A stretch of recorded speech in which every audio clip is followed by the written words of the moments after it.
Welcome to the grounds of Herstmonceux Castle. I'm Guy, the Gardens and Grounds Manager. As you may know, Herstmonceux Castle is the home of the Beda International Study Centre, also known as the BISC. The BISC is a UK campus of Queen's University, Canada, and is located towards the south coast of the UK, about an hour and a half by train from London. The grounds of Herstmonceux Castle comprise around 600 acres of woodland, fields and gardens, with the castle and halls of residence at their centre. The grounds support a diverse array of wildlife, both flora and fauna, in a range of habitats from the canopies of the trees to the depths of the ponds. I am responsible, along with my team of estate workers and gardeners, for ensuring that these varied habitats work in harmony with each other and enable diversity to flourish. Join me for a walk around the grounds of the castle, where we look at different habitats, find out more about how we're protecting them for future generations. The castle is open to visitors 8 months of the year, and usually all year round the university campus is alive with students, staff and faculty going about their business. However, this year, as last, is a bit different, as the pandemic has forced us to temporarily close our doors. So this is actually an excellent time to see just what's going on in preparation for everyone rejoining us. Much of the woodland at the BISC is ancient woodland, and it's nearly 400 years old. It's comparable to the UK version of the Amazon rainforest. It requires sensitive care to support the many delicate, symbiotic relationships which have evolved within these woods over hundreds of years. One of the ways we can do this is by coppicing. Coppicing dates back to the Neolithic period, and it involves cutting the trees at the base, allowing them to regrow, and it opens up areas of the woodland, allowing sunlight in for the flora and the fauna. It will benefit birds, bats, insects and all the small mammals.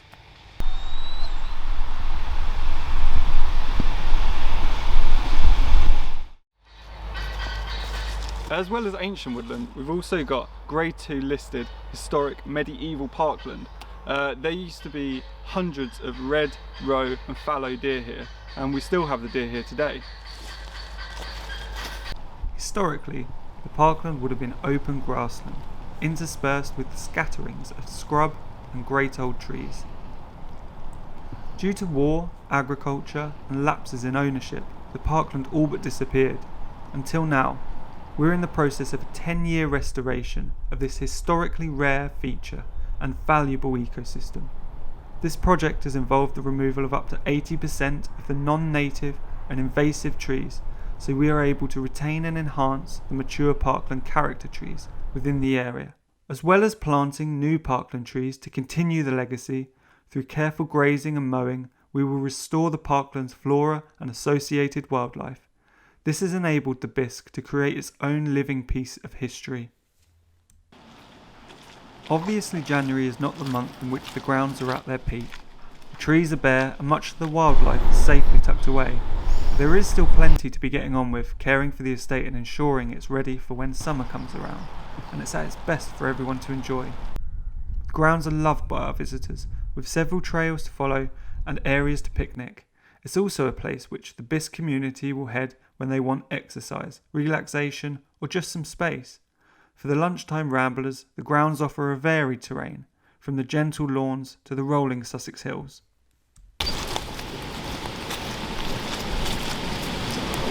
There are 5 interlinking ponds running from the north.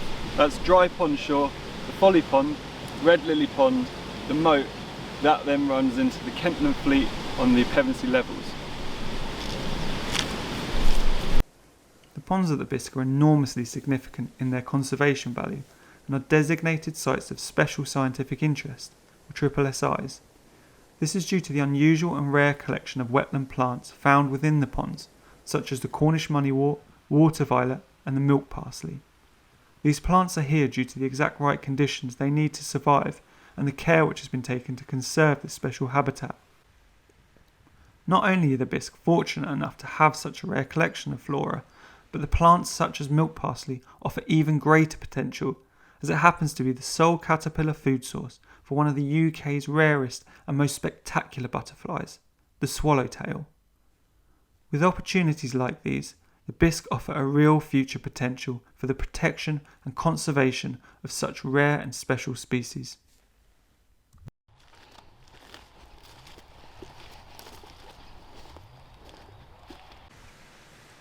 The ecological jewel in the crown at the BISC are the Pevensey Levels National Nature Reserve, a nationally important wetland. This large expanse of grazed wetland combines the use of agriculture and conservation to create a unique habitat.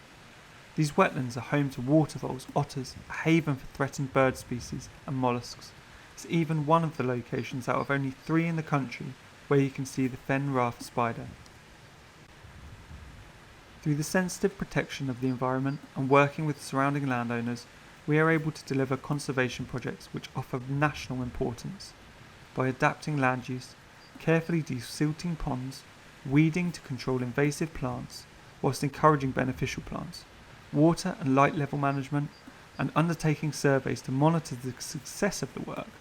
This means these conservation efforts by BISC will go towards supporting the world biodiversity crisis and help preserve many threatened species and their habitats.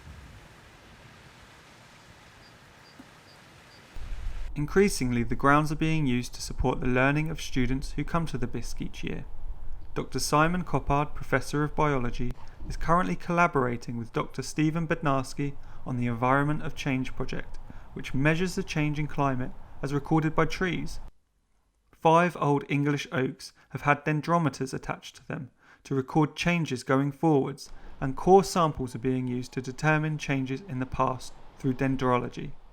The site has also been used in the past for various archaeological digs. In May 2021, further excavations will be taking place near the Folly to determine how the site has been used in the past.